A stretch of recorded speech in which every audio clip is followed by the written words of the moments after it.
This is trade deadline week.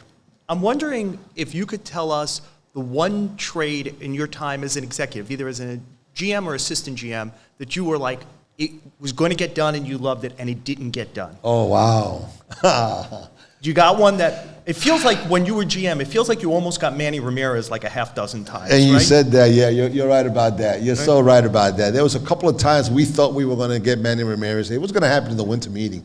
It wasn't trading deadline, but during the trading deadline, I was always in on Manny Ramirez. You know, I just love the offensive bat. We never were able to get to it, but it was constantly, and I just don't remember a specific one but I always wanted Manny. I thought Manny was a great hitter.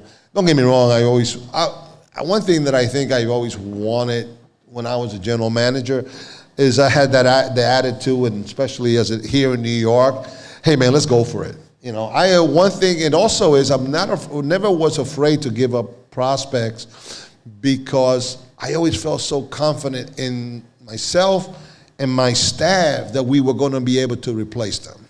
You know, I always felt confident that we can do that. So if it was, now understanding this day and age, back then you could trade prospects and it was like nobody talked much about it.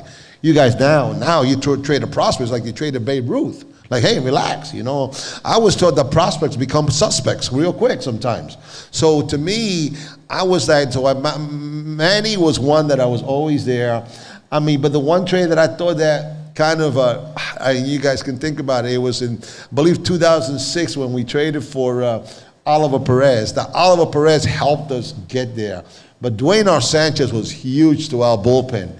And that one I remember, that trading deadline, it helped us, there's no doubt. We went to but that was one that stays in the back of my mind that I was like, okay, difference maker.